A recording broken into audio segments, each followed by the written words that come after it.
Welcome to my channel. ఎలా ఉన్నారు అందరూ? నేనైతే చాలా బాగున్నాను. ఇవాళ నా థర్డ్ బ్లాగ్ షూట్ చేస్తున్నాను. దానికంటే ముందు నేను ఏం చేస్తున్నానంటే మీ అందరితో ఒక ఇంపార్టెంట్ టాపిక్ ఒకటి షేర్ చేసుకోవాలని అనుకుంటున్నాను.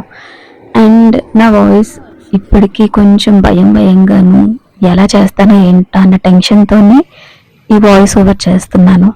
దయచేసి take a moment to comment. నా వాయిస్ ఎలా వస్తుంది, మీకు అర్థమవుతుందా లేదా, ఫాస్ట్గా ఉన్నానా లేదా, ఏదన్నా చెప్పాలి అనుకుంటే పాజిటివ్గా కమెంట్ చేయండి. ఫస్ట్ టైం కదా, మరి హార్ట్కి తీసేసుకుంటానేమో. And coming to the topic ఏంటి అంటే, రేపు సెప్టెంబర్ ఇంటేక్లో ఎవరైతే ఇంటర్నేషనల్ స్టూడెంట్స్ ఇక్కడ మాస్టర్స్కి కోసం కానీ లేదంటే డిగ్రీ కోసం కానీ ఎవరైనా వచ్చే వాళ్ళు ఉన్నారు అంటే, ఎస్పెషల్లీ ఫర్ గర్ల్స్ చెప్తున్నాను ఇది నేను, మీరు ఖచ్చితంగా ఇంటి దగ్గర నుంచి వచ్చేటప్పుడు డ్రైవింగ్ నేర్చుకొని రండి. డెఫినెట్గా నేర్చుకొని రండి. లైసెన్స్ తీసుకొని రండి. ఇంటర్నేషనల్ డ్రైవింగ్ లైసెన్స్లో మనం ఇక్కడ ఒక 1 year పాటు డ్రైవింగ్ చేయొచ్చు అనమాట.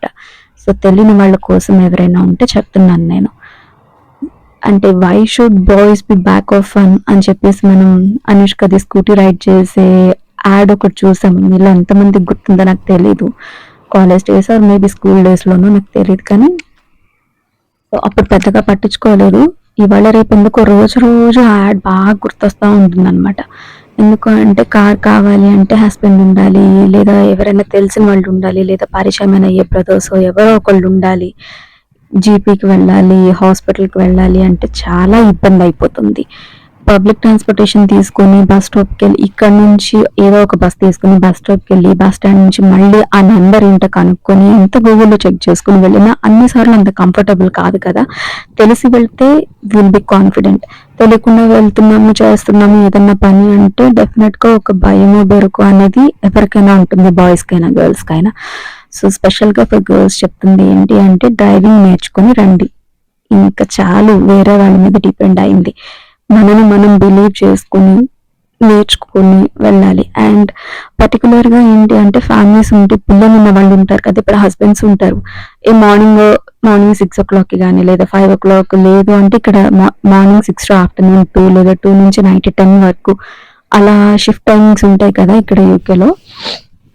సో పిల్లల్ని స్కూల్ దగ్గర డ్రాప్ చేయడానికి కానీ లేదంటే పిక్ చేసుకుని వెనక్కి తీసుకురావడానికి కానీ వాళ్ళ టైమింగ్స్కి, పిల్లల స్కూల్ టైమింగ్స్కి అస్సలే సెట్ అవ్వదు. అదే కాకుండా వింటర్ సీజన్లో, రెయినీ సీజన్లో ఏమవుతుంది అంటే, ఇక్కడ స్కూల్ మార్నింగ్ 8:30 అయితే కొంతమంది పిల్లలకి 8:30కి, కొంతమందికి మార్నింగ్ 9 o'clockకి అట్లా ఉంటుంది. ఎగ్జాక్ట్గా 9 అయిన తర్వాత మాత్రమే డోర్స్ ఓపెన్ చేస్తారు. అప్పటి వరకు మేము ఎంత ముందు వచ్చినా కానీ ఆ గేట్ బయట అలా కుక్కల్లాగా నించుని ఉండాల్సిందే అనమాట. మనమైతే నించుంటాము, పిల్లలు నించోవాలంటే ఇబ్బందిగా అనిపిస్తుంది కదా. వింటర్ సీజన్లో అది ఈ చలిలో పైనుంచి స్నో పడుతూ ఉంటే అలానే నించోవడం చాలా టఫ్ పొజిషన్. సో డెఫినెట్గా కార్ విత్ లైసెన్స్ తీసుకొని రండి, టైం తీసుకొని. ఓకేనా? ఇంకా సెప్టెంబర్కి చాలా టైం ఉంది కాబట్టి నేను ఈ వీడియో చెప్తున్నాను. బై మిస్టేక్ ఎవరికైనా వీడియో కనిపించి విని చూసిన వాళ్ళు ఎవరన్నా ఉంటే ఫాలో అవ్వండి. అండ్ దాట్స్ ఇట్ అనమాట చెప్పాలనుకున్న టాపిక్ మానేసి బ్లాగ్లోకి వచ్చేస్తే, ఇక్కడ ఒక బేసిక్ రెగ్యులర్ క్యాప్సికమ్ కర్రీ చేస్తున్నాను. సినిమాటిక్ స్టైల్లో చేయలేను, కానీ నేను గార్నిష్ అయినా ప్రజెంటేషన్ అయినా ఏదో బేసిక్గా ప్రాక్టికల్గా వర్కౌట్ అయ్యే స్టైల్ మాత్రం మేనేజ్ చేస్తూ ఉన్నాను. సో ఆనియన్స్ పొడుగ్గా, క్యాప్సికమ్ అన్ని కలర్స్ తీసుకొచ్చుకున్నా, చూడడానికి బాగుంటుంది కదా. ఎంత ఎక్కువ కలర్ఫుల్ ఫుడ్ తింటే అంత ఎక్కువ లైఫ్ ఉంటుంది బాడీలో అని చెప్పేసి విన్నా నేను. అండ్ మోర్ ఓవర్ నేను ఒక ఫార్మసీ గ్రాడ్యుయేట్ని అనమాట, మాస్టర్ గ్రాడ్యుయేట్ని. సో కొంచెం హెల్త్ హ్యాబిట్స్, ఫుడ్ హ్యాబిట్స్ అవి బాగానే ఫాలో అవుతూ ఉంటాను. సో ఆనియన్స్ ఇలా పొడుగ్గా కట్ చేసుకొని, క్యాప్సికమ్ ముక్కలు కూడా పొడుగ్గా కట్ చేసుకొని అన్ని ఆయిల్లో వేసేసి విత్ జీరా, ఆవాలు అంతే. టెంపరింగ్ కూడా పెద్దగా ఏమి వేయట్లేదు, ఇంతవరకే వేస్తున్నాను అనమాట. సో క్యాప్సికమ్ వేసేసి అది ఫ్రై అయ్యేదాకా చెక్ చేసుకుని, క్యాప్సికమ్ పచ్చిగా తినే వాళ్ళకి ఇంట్రెస్ట్ ఉంటుంది, పచ్చిగా తినడానికి ఇంట్రెస్ట్ ఉంటుంది చాలా మందికి. హాఫ్ బాయిల్డ్, ఫుల్లీ బాయిల్డ్ అలా ప్రతి స్టేట్లో క్యాప్సికమ్ని మనం కన్జ్యూమ్ చేయొచ్చు. That's not a deal. అది పక్కన పెట్టేస్తే ఇందులో నేను ఒక చిన్న ఏమంటారు, నా పర్సనల్ టచ్ లా అనమాట. నేను ఎప్పుడు ఫార్మసీ ఇండియాలో ఉన్నప్పుడు బీఫామ్ చదివేటప్పుడు మా హాస్టల్ ఆంటీ చేసిన రెసిపీ అనమాట ఇది. అండ్ మా ఫ్రెండ్ వాళ్ళ మామ్ కొడతాను, అంటే మీరు ఈ వీడియో చూస్తున్నట్టయితే ఒక లైక్ మీ రెసిపీని షేర్ చేస్తున్నాను, కాపీ పెట్టేశాను, ఏమనుకోవద్దు. అది పల్లీలు, వెల్లుల్లిపాయి, కొంచెం రసం పౌడర్ వేసేసి మిక్సీ చేసేసి విత్ సాల్ట్, కారం, కరివేపాకు. నా దగ్గర కరివేపాకు అంతే ఉంది, అందుకే ఆ 2-3 ఆకులు వేస్తున్నాను, ఏమనుకోవద్దు. అండ్ కరివేపాకు టేస్ట్ నచ్చుతుంది, హెయిర్కి హెల్త్కి కూడా మంచిది అని ఉద్దేశం ఉన్న వాళ్ళు ఎంతైనా వేసుకోవచ్చు, మన చాయిస్ కదా అది. సో పౌడర్ ఇందులో వేసేసి ఒక 2-3 minutes ఫ్రై చేస్తున్నాను, అంతే అనమాట. సో కుక్ అయిపోయింది అనుకోగానే తీసి పక్కన పెట్టేయడము, మూత పెట్టి ఒక 2 minutes ఒక స్టాండింగ్ టైం ఇచ్చేస్తే అది రెడీ అయిపోతుంది. అండ్ ఈ వీడియోలో ఇంకొక మ్యాచ్ కానీ సీన్ ఒకటి వస్తుంది అనమాట, చూసి కంగారు పడకండి. నేను ఇప్పుడు స్కాట్లాండ్కి టూర్ వెళ్ళినప్పుడు కనిపించిన ఒక క్లిప్ ఉందన్నమాట, బాగుంటుంది కదా అనేసి. మేబీ ఈ సమ్మర్స్కి కూడా నేను ఎక్కడికి వెళ్ళట్లేదు, వర్క్లోనే ఉండాలనుకుంటున్నాను. ఎందుకంటే వెరీ రీసెంట్గానే నేను ఇండియా నుంచి వచ్చాను అనమాట, వెకేషన్ అయిపోయి. సో ఈ సమ్మర్ ఎక్కడికి వెళ్ళట్లేదు. వింటర్లో కంటిన్యూస్గా వర్క్ చేయలేక ఒక బ్రేక్ తీసుకుని, అండ్ మా పిన్ని వాళ్ళ అబ్బాయి మ్యారేజ్ ఉంటే ఇండియా వచ్చాను. సో కావాల్సినంత హాలిడే 2 months గ్యాప్ తీసుకుని వచ్చాను. సో నాట్ ఏ డీల్ అనమాట ఇప్పుడు వర్కింగ్లో ఉండడం. లేక్ వ్యూ అని చెప్పేసి స్కాట్లాండ్కి వెళ్ళే దారిలో కాదులే, కానీ మనం బేసిక్గా సీనిక్ బ్యూటీస్ ఏమైనా ఉంటే కవర్ చేస్తూ ఉంటాం కదా.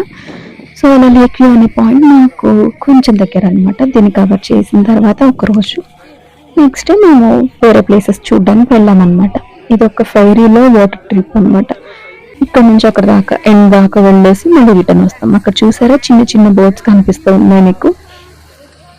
సో ఎవరైనా పర్సనల్గా కపుల్స్ వెళ్ళాలనుకున్నా కానీ, డేట్స్కి వెళ్ళే వాళ్ళు కానీ, అండ్ ఫ్యామిలీస్ ఎవరైనా ఉన్నారు, I mean 4 people or 6 people అలా ఉన్న వాళ్ళు పర్సనల్గా వెళ్ళాలి, ఇలా గుంపులో గోవింద కాదు అనుకుంటే దే కెన్ అఫోర్డ్ అనమాట. ఇప్పుడు మనం వచ్చిన దానికంటే అది కొంచెం కాస్ట్లీ. ఇప్పుడు మీరు చూసినట్టయితే అంత క్రౌడెడ్గా కూడా ఏమీ లేదనమాట, బేసిక్గా ఉంది. మేబీ ఒక 30 people ఉండొచ్చేమో రఫ్గా. అండ్ ఇది సిట్టింగ్ ఏరియాలో కూడా బేసిక్గా ఎవరు లేరు, అందరూ సరౌండింగ్స్లోనే ఉన్నారనమాట. అది మొత్తం చూడడానికి వాటర్ అదంతా షూట్ చేసుకుంటూ ఉన్నారనమాట, లైక్ మళ్ళానే. అదంతా ఫారెస్ట్ ఏరియా అనుకుంటా, కానీ వాటర్ మాత్రం చాలా అంటే చాలా చల్లగా ఉన్నాయన్నమాట. ఎంత ఎండ వాసిపోతుందంటే లిటిల్గా 2-3 ice creams తినేసాం మేము బోటింగ్ స్టార్ట్ అవ్వడానికి ముందే. చాలా విండిగా ఉన్నాయి, వాటర్ మాత్రం పిచ్చి కూల్గా ఉంటాయి అన్నమాట. ఎంత సమ్మర్ అయినా కానీ ఎప్పుడో వెరీ రేర్గా కాన్స్టెంట్గా ఎండ టెంపరేచర్ మెయింటైన్ అయితే వాటర్ యొక్క టెంపరేచర్ అయినా మారుతుందేమో, కానీ బేసిక్గా వింటర్లో అప్పుడే టైంలో చిల్గా ఉన్న టైంలో ఎలా ఉన్నాయో వాటర్ బేసిక్గా అలానే అనిపిస్తాయి. ఎప్పుడు బీచ్కి వెళ్ళినా, ఎప్పుడు ఏ వాటర్లో చేయబెట్టినా కానీ అదన్నమాట సంగతి. అండ్ ఇక్కడ నా 2 years old బాబు ఉన్నాడు అనమాట నాతో పాటు. అదేదో ల్యాండ్ ఏరియా అనుకుని మమ్మీ దించి మమ్మీ కిందకి దిగి చూస్తాను అని అంటున్నాడు అనమాట. అండ్ అక్కడ సీన్ కట్ చేసేస్తే will be soon back to our regular vlog. వర్షం పడుతుంది, సమ్మర్స్ అని చెప్పాను కదా, నేను ఎక్కడో గూగుల్లో చూసాను, 1 of the most wet summers అంట. Out of 90 days 3 months summer అనుకుంటే 90 days క్యాలిక్యులేషన్స్ చేసుకుంటే 55 days వర్షాలే ఉన్నాయంట. ఇంకా సమ్మర్ ఎక్కడ ఉందో వెతుక్కోవాలి నేను. అండ్ అది అయిపోయిన తర్వాత ఎవరైనా సమ్మర్కి హాలిడేస్కి వెళ్తుంటే చెప్పండి, నాకైతే చాలా ఇంట్రెస్ట్ చూడాలని వెళ్ళాలని, కాకపోతే జర్నీ చేసే టైప్ అయితే కాదు. ఇదన్నమాట సమ్మర్ ఈవినింగ్ టైము. బోండాలని బజ్జీలని చిటికేసి పిలిస్తే రావు కదా ఇక్కడ.